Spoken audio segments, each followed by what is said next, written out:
कहा लोकतंत्र की रक्षा करें सब ये मिले। राजस्थान बीजेपी विधायक दल की कल शाम 4 बजे जयपुर में बैठक, विधानसभा सत्र पर होगी चर्चा। 14 अगस्त से शुरू होने। आइए सबको नमस्कार। समय हो गया है व्याख्यान का। सबसे पहले जो कुछ क्वेश्चन हैं उनको समझ लेते हैं।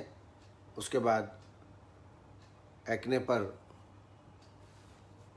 कुछ मैं जानकारी आपको ज़रूर बताऊंगा। डॉक्टर आकाश सेठी इन्होंने पालित के ट्रीटमेंट के बारे में पूछा है। पिछले क्लास में मैं खालिद और पालित बहुत डिटेल में बता चुका हूँ, लेकिन उन्होंने पूछा है तो मैं थोड़ा सा उत्तर देना चाहूँगा। इसमें भृंगराज तैल और महानील तैल ये दोनों को मिला करके लगातार 3-4 महीने तक लगाएं। नस्य बहुत ही श्रेष्ठ है। नस्य के लिए निम्ब तैल या इंद्रिय वर्धक तैल 10 दिन निम्ब तैल से नस्य करें 4-4 बूंद की मात्रा में दिन में 2 बार, और 10 दिन फिर इंद्रिय वर्धक तैल से नस्य करें 4 बूंद की मात्रा में, थोड़ा सुकोष्ण करके और ड्रॉपर के माध्यम से विधिपूर्वक नस्य करें। एक लेप बता रहा हूँ, बहुत ही उपयोगी है। इसके अंतर्गत तिल, आंवला, कमल केसर, मधुयष्टि, फिर से मैं बोल रहा हूँ, तिल, आंवला, कमल केसर और मधुयष्टि, इनका बारीक चूर्ण तैयार कर लें और मधु के साथ इफेक्टेड पोर्शन में बाल थोड़ा छोटे करा लें, तब जो है पूरे सिरा प्रदेश में उसको लगा सकते हैं। ये भी लेप बड़ा उपयोगी है।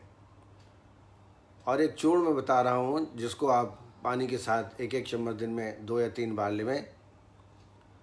उसमें है गुड़ूची, आमलकी, भृंगराज चूर्ण। गुड़ूची, आमलकी और भृंगराज, ये 1-1 चम्मच दिन में 2 बार निरंतर कम से कम आप 4 से 6 महीना इसका सेवन करें। आमलकी रसायन और भृंगराज चूर्ण, आमलकी रसायन, भृंगराज चूर्ण और सप्तामृत लौह। आमलकी रसायन 2.5 ग्राम, भृंगराज चूर्ण 2.5 ग्राम, सप्तामृत लौह 250 मिलीग्राम। ये दिन में 2 बार ब्राह्मी अवलेह, च्यवनप्राश या शहद के साथ दिन में 2 बार इसका सेवन करें। और त्रिफला घृत भोजन के पहले संशमन के लिए 10 ग्राम सुकोष्ण करके भोजन के आधा घंटे पहले इसका पान करें, ऊपर से गर्म पानी पिएं। ये ट्रीटमेंट लगातार आप 3-4 महीना लेंगे तो निश्चित रूप से लाभ प्राप्त होगा। और एक मैं बार बार प्रक्रिया मास्टिस के बताते रहता हूँ, मास्टिस का भी प्रयोग आप करें। इसमें आधा किलो के आसपास आमलकी लेकर के पोटली बना करके तक्र में इसको अच्छी तरह शून्य कर लें। बाद में जब पक जाए तो उसको कल्क बना करके सिरा प्रदेश में लेप करना है। एक डॉक्टर राजेश हैं जो नैनीताल के आसपास प्रैक्टिस करते हैं, उन्होंने ये प्रक्रिया अपने पे खुद अपनाना चालू कर दिया है। आज शायद 2रा या 3रा दिन है।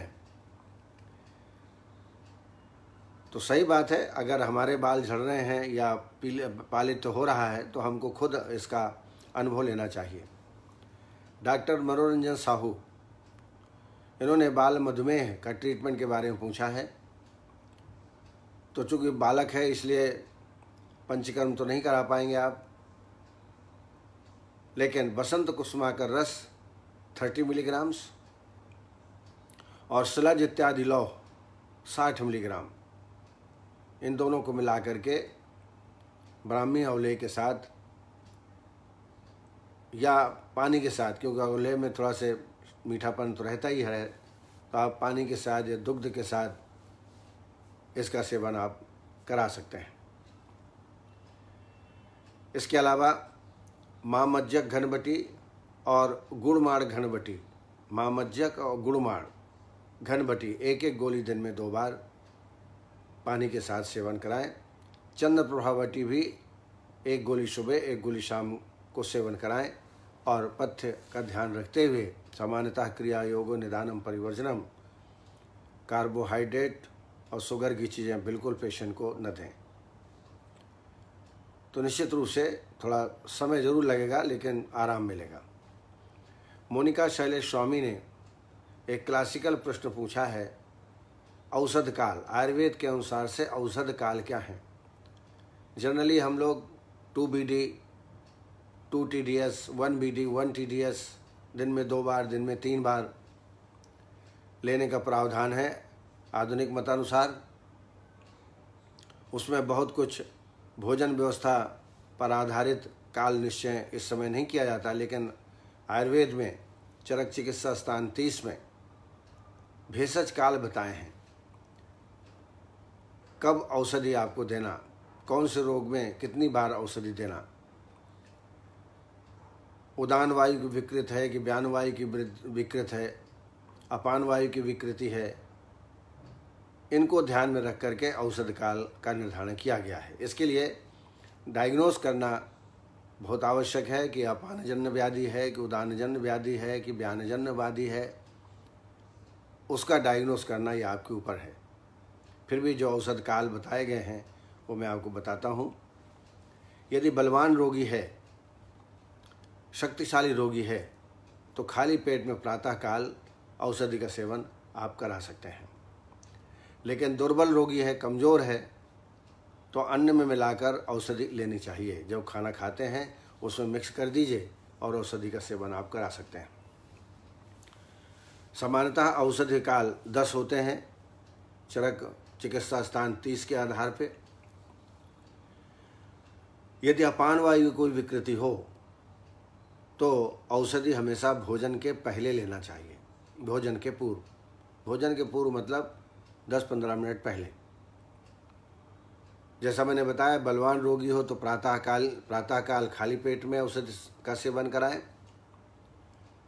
समान वायु की विकृति हो, यानी उदरगत, दीपन, पाचन, डाइजेशन से संबंधित व्याधि हो, तो भोजन के मध्य में औषधि का सेवन करें।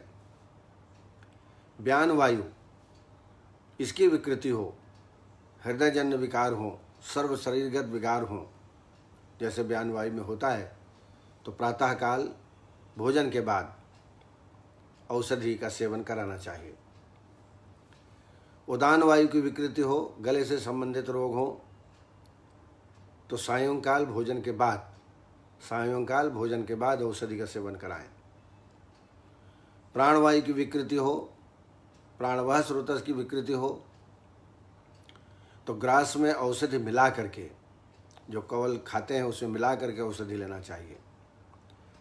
और हिक्का, श्वास, पिपासा, ये 3 ऐसे रोग हैं जिसमें पुनः पुनः औषधि देनी चाहिए। सामान्यतः हम देखते हैं श्वास, हिक्का में हम 2 बार पे मेडिसिन देते हैं तो लाभ नहीं मिलता। पुनः पुनः लगभग 2-2 घंटे, 1-1 घंटे में औषधि का सेवन ऐसे रोगों में कराना चाहिए। हिक्का, श्वास और पिपासा, इनमें बार बार औषधि का सेवन कराएं। सिर्फ हिक्का है तो लघु अन्न के साथ आप भोजन करा सकते हैं। लघु अन्न के साथ भेषज का सेवन, औषधि का सेवन कर सकते हैं। भोजन के पूर्व या भोजन के बाद भी आप औषधि हिक्का रोग में दे सकते हैं। यदि अरुचि हो, पेशेंट को भूख लगी हो लेकिन खाने की इच्छा ना हो, तो अनेक प्रकार के चित्र विचित्र आहार द्रव्यों को एक साथ मिला करके खिलाना चाहिए और उसी में औषधि को भी मिला देना चाहिए। तो इस तरीके से 10 औषधि काल हैं। कुछ रोग हैं जैसे मैंने बताया, श्वास का, हिक्का, पिपासा, इनमें तो पुनः पुनः औषधि देना चाहिए। बलवान है कि अल्प बल वाला है, उस अवस्था में भी आप औषधि का विचार कर सकते हैं। प्रियंका मौर्य जी ने इंद्रलुप्त के ट्रीटमेंट के बारे में पूछा है। 1 दिन पहले ही मैंने इंद्रलुप्त पर अपना व्याख्यान दिया था। फिर भी आपकी जानकारी के लिए, इंद्रलुप्त स्थान में जलौका से रक्त मोक्षण कराएं। प्रति दूसरे दिन ऐसी 5-6 सिटिंग देवें।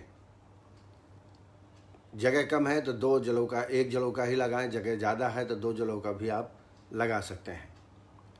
इससे वहाँ की क्रियाशीलता बढ़ जाएगी और इंद्रलुप्त में आगे की ट्रीटमेंट भी आपको लेना है, उनको लेंगे तो निश्चित रूप से लाभ होगा, लेकिन जलों का उच्चारण जरूर कराएं। जलों का उच्चारण करने के बाद कुछ लेप हैं। धतूर पत्र सुरस लेप। धतूर पत्र बड़ा आसानी से मिल जाता है, इसका रस निकालें और वहाँ पर लगाना है। दिन में 1 बार लगा लें, अगर उपलब्ध है तो दिन में 2 बार भी इसको लगा सकते हैं। दूसरा गुंजा फल। गुंजा फल जो रत्ती, जो सुनार लोग इसका प्रयोग करते हैं, लाल रंग का होता है, छोटा से 1 रत्ती का प्रमाण होता है उसका। गुंजा फल का पानी के साथ बारीक पीस करके लेप तैयार कर लेप लगावें। और नहीं करवीर, करवीर तो हर जगह मिलता है। करवीर छाल का सुरस लेकर के या पुष्प, करवीर पुष्प का सुरस लेकर के और लेप लगाएं। एक और बहुत महत्वपूर्ण योग है छोटी कटेरी का सुरस और मधु। छोटी कटेरी का सुरस और मधु मिला करके लेप लगाएं। इसके अलावा ब्राह्मण औषधियाँ जैसे आमल की रसायन और भृंगराज चूर्ण। आमल की रसायन 2.5 ग्राम, भृंगराज चूर्ण 2.5 ग्राम और सप्तामृत लौह 250 मिलीग्राम, इसका सेवन कराएं।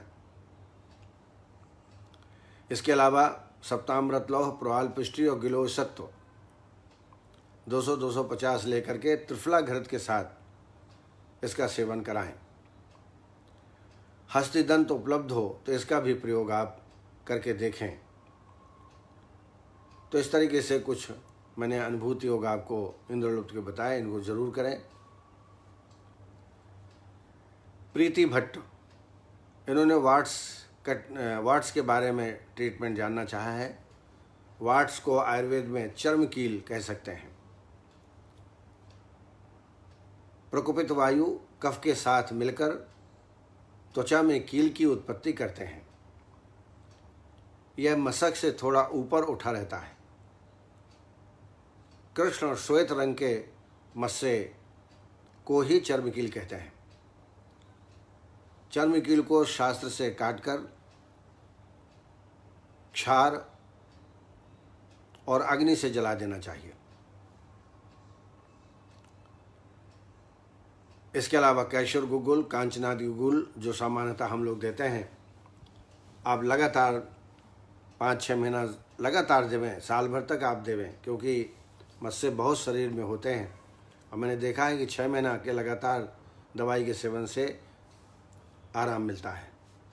इसके अलावा शुद्ध गंधक 250 मिलीग्राम, स्वर्णमाक्षिक भस्म 250 मिलीग्राम और रस माणिक्य 60 मिलीग्राम, ये एक खुराक है।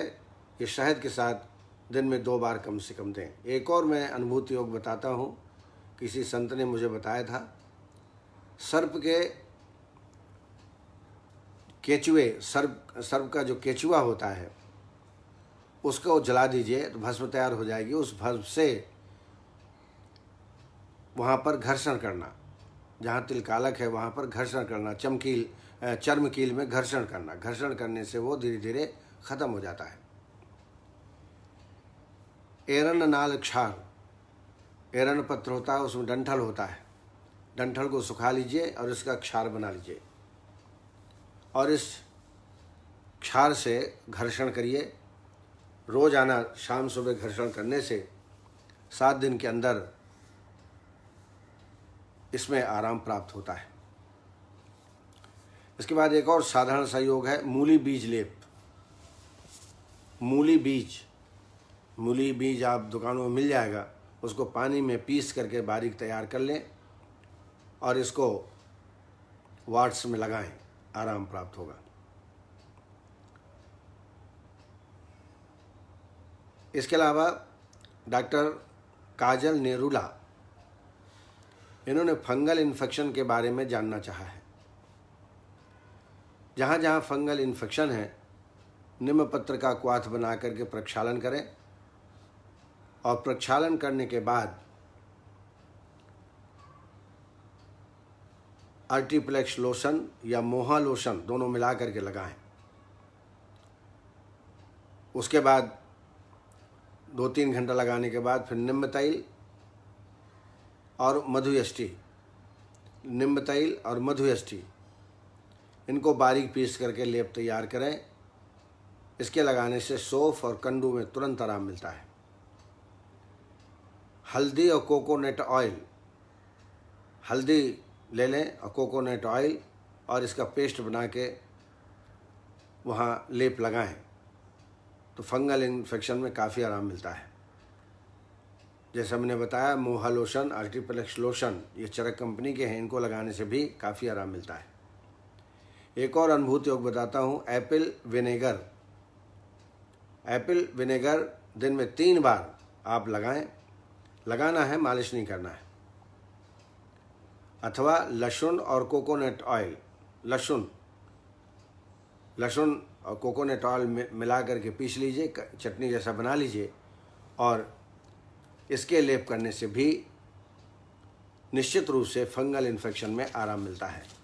इसके अलावा गंधक रसायन 250 मिलीग्राम, रसमाणिक 60 मिलीग्राम, गिलोय सत्र 250 मिलीग्राम, 1 पुड़िया सुबह शाम शहद के साथ सेवन कराएं।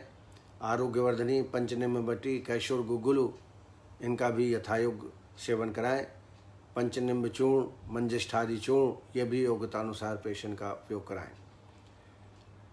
और ये सब जितने हैं ये क्षुद्र रोग जितने मैंने अभी बताए आपको, लेकिन ट्रीटमेंट बहुत ही कंटिन्यू देना पड़ता है, तभी इसमें आराम प्राप्त होता है।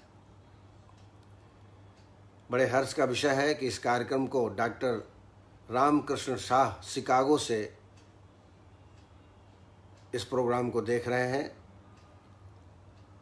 डॉक्टर सुनील रातौरी जो हमारे हमेशा के सुनने वालों में से हैं, दिनेश जोशी जी, KN गांगवार जी, कमलेश विश्वास जी, अवधेश कुमार जी, वंदना पाठक हमेशा जुड़ी रहती हैं, नीलम शुक्ला, डॉक्टर विकास चौधरी, संध्या पांडे, सौविक रॉय, विकास चौधरी, राजेंद्र कुमार, उषा तभानी, मूलचंद मौर्य, मनोरंजन साहू, वेद प्रकाश जी, शैलेश भलाला है शायद, शैलेश भलाला, राकेश कुमार सिंघल, प्रीति भट्ट, संजय जी, शुभम जैन, राजेंद्र कुंद्रा जी, नीतू सिंह, सीमा तपारा, आनंद आयुर्वेद वाले, आदित्य त्रिपाठी, अरुण शर्मा, अर्चना वर्मा, रीना शर्मा और योगेश महाजन, माधव मिश्रा, ये सब इस कार्यक्रम को सुन रहे हैं और गंभीरता से इसका प्रयोग भी कर रहे हैं। कई चिकित्सक तो प्रयोग करना प्रारंभ भी कर दिए हैं। अब आइए आज हम चर्चा करेंगे मुख दूषिका, जिसको हम आधुनिक मतानुसार एक्ने वल्गैरिस कह सकते हैं। एक्ने वल्गैरिस, मुख दूषिका। दूसरा, मशक और तिल कालक। मशक को एलिवेटेड मोल और तिल कालक को नॉन एलिवेटेड मोल कह सकते हैं। ये सब क्षुद्र रोग है, लेकिन नित्य प्रति के चिकित्सा कार्य में ऐसे रोगी आपको बहुत आएंगे, तो उनको भी आपको देखना है। इसको ध्यान में रखते हुए आज मैंने मुख दूषिका, मशक और तिल कालक इस पर थोड़ा सा चर्चा करेंगे। मुख दूषिका जैसे नाम से स्पष्ट है, ये चेहरे में यौवन पीड़िकाएं हो जाती हैं और इसीलिए इनको यौवन पीड़िका भी कहा जाता है। आयुर्वेद के अनुसार कफ, वात एवं रक्त की दृष्टि से युवा व्यक्तियों में मुख पर पीड़िकाएं उत्पन्न हो जाती हैं। अगर उन पीड़िकाओं को बार बार हाथों से टच करते हैं, दबाते हैं, तो स्थायी रूप से वहाँ पर चिन्ह भी बन जाते हैं। इसलिए मुख पीड़िका को टच नहीं करना है, बार बार उनको उत्तेजित नहीं करना है। मुख में शालमली, सेमल जिसको कहते हैं, उसके कंटक के समान जो कांटे होते हैं उसके समान पीड़िकाएं उत्पन्न हो जाती हैं।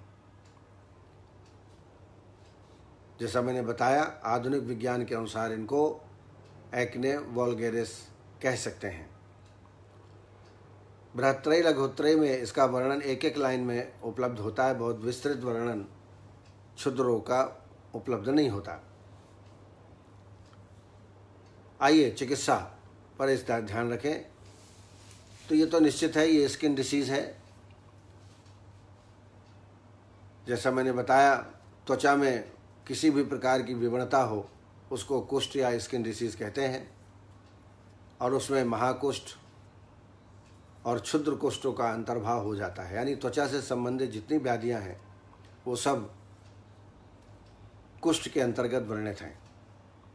और लाइन ऑफ ट्रीटमेंट में कुष्ठ में कहा है, बहुदोषा संशुद्ध कोष्ठी बहुसो अनुरक्षा प्राणान दोषे हति मात्रा हरते वायु अन्याद बलम आशु।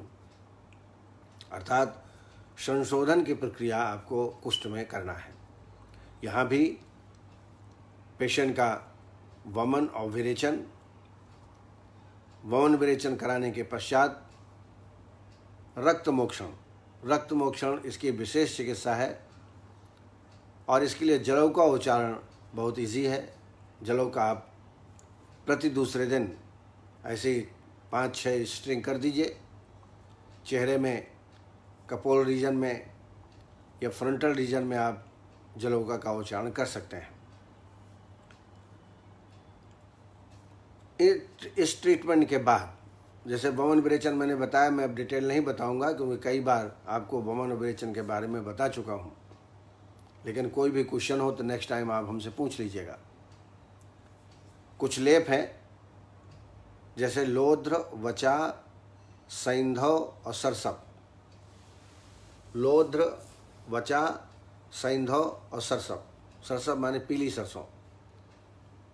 इनको बराबर बराबर मात्रा में बारीक चूर्ण तैयार करके रख लें और फिर पानी में पीस करके जितनी आवश्यकता हो उतना लेकर के पीस लें, बारीक कर लें और इसमें स्थानीय प्रलेप करें। इससे आप देखेंगे 15 दिन से 20 दिन के ये प्रयोग से आपको लाभ प्राप्त होना चालू हो जाएगा। इसके अलावा धनिया, वचा, लोध्र, कूट, धनिया, वचा, लोध्र और कूट ये बारीक पीस लें पानी में और इसका भी लेप आप लगाएं। तो 7 दिन ये लेप लगाएं, 7 दिन जो मैंने लोध्र, वचा, सैंधव और सरसप का बताया तो 7 दिन वो लगाएं। तो इससे पेशेंट को भी लगेगा ट्रीटमेंट बदल बदल के दे रहे हैं और लाभ भी आपको प्राप्त होगा। पेशेंट की काउंसलिंग भी ठीक रहेगी, फॉलोअप भी ठीक रहेगा। अगर गोरेचन मिल जाए तो गोरेचन मिलता है बाजार में, उसमें काली मिर्च मिला करके लेप तैयार करें और इस लेप का भी प्रभावित स्थान में रात्रि में लेप कर लें, प्रातःकाल गर्म पानी से उसको धो डालें। एक बड़ा साधारण सा लेप है, जायफल, रक्तचंदन और काली मिर्च।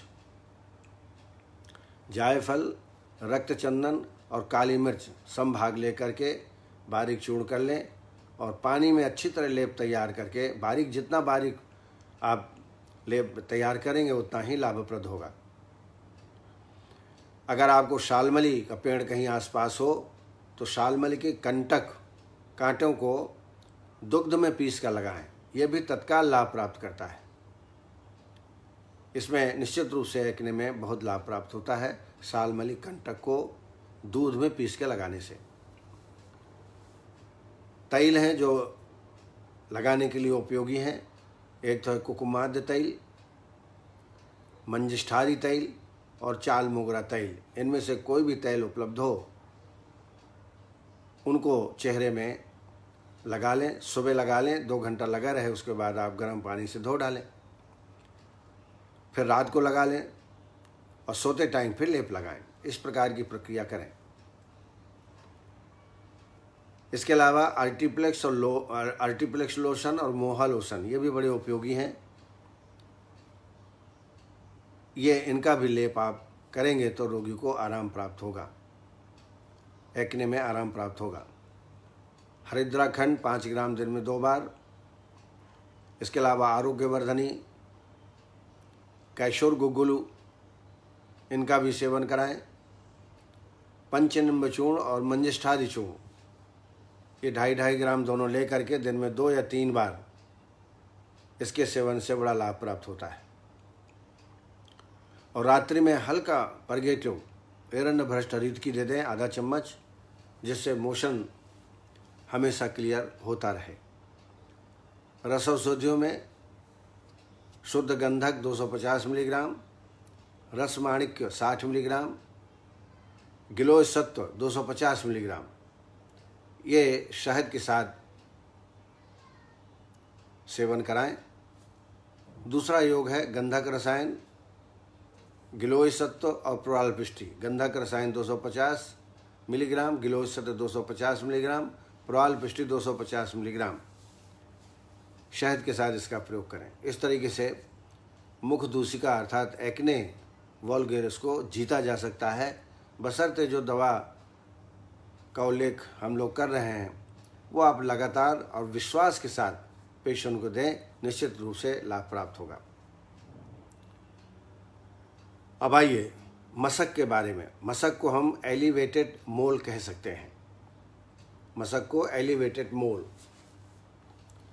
इसकी आयुर्वेद के अनुसार से जो संप्राप्ति है, मशक की उत्पत्ति वात दोष से होती है, यानी वात इसमें प्रमुख होता है। मशक का आकार मांस अर्थात उड़द के समान होता है और कृष्ण वर्ण, इसका वर्ण जो है कृष्ण होता है और थोड़ा सा उभरा हुआ होता है। मशक पूर्णतः वेदना रहित एवं स्थिर होते हैं, किसी प्रकार की वेदना नहीं होती और स्थिर स्वभाव के होते हैं। आधुनिक मत अनुसार इसकी तुलना एलिवेटेड मोल से हम कर सकते हैं। It is common variety of mole. It is flat and slightly raised above the level of the skin. It has a smooth or slightly warty epidermal covering. ये आधुनिक मतानुसार उसकी डेफिनेशन मैंने बताई।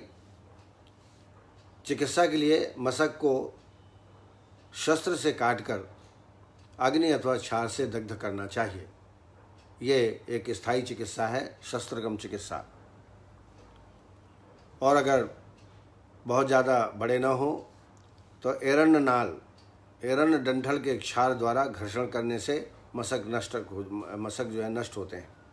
ऊपर मैंने अभी बताया सर्प की केचुली, इसका भस्म बना करके मशक में घर्षण करने से पूर्णतः ठीक हो जाता है। और बाकी जो हमारी सामान्य चिकित्सा है, कांचनादि गुग्गुल, गोक्षरादि गुग्गुल 2-2 गोली दिन में 2 बार देवें। कैशोर गुग्गुल इसमें अच्छी लाभप्रद होती है। पंचनिम्ब चूर्ण और मंजिष्ठादि चूर्ण का सेवन कराएं। इनके लगातार प्रयोग करने से मशक में निश्चित रूप से लाभ प्राप्त होता है। अब आइए तिल कालक। तिल कालक को हम नॉन एलिवेटेड मोल कह सकते हैं। Non elevated mole that is तिल कालक। ये त्रिदोष प्रकोप के कारण उत्पन्न होता है। और जैसे नाम से स्पष्ट है, तिल के समान आकृति वाले कृष्ण वर्ण के चिन्ह होते हैं जो कि पूरे शरीर में उत्पन्न हो जाते हैं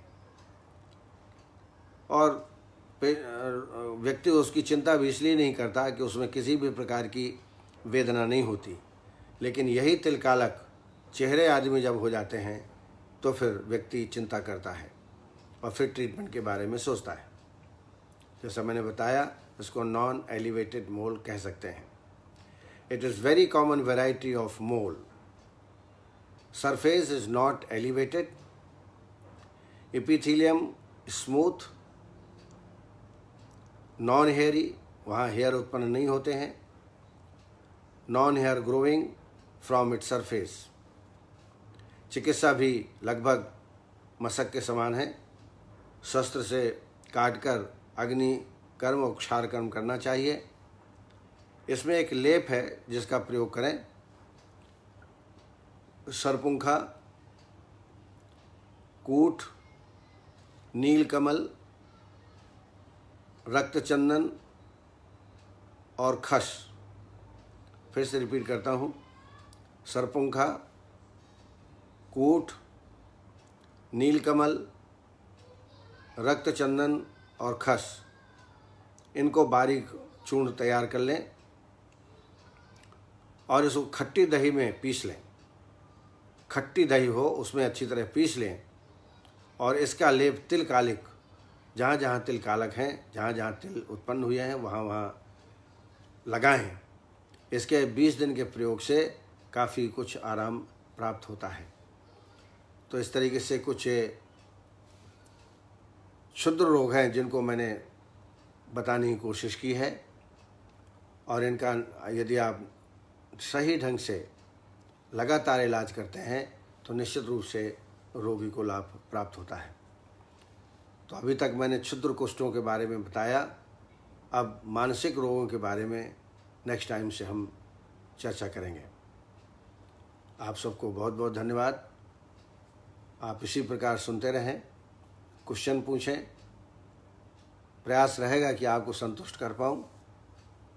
आप सबको पुनः नमस्कार, जय आयुर्वेद। पुनः हम कल 4 बजे आपके सामने उपस्थित होंगे। बहुत बहुत धन्यवाद।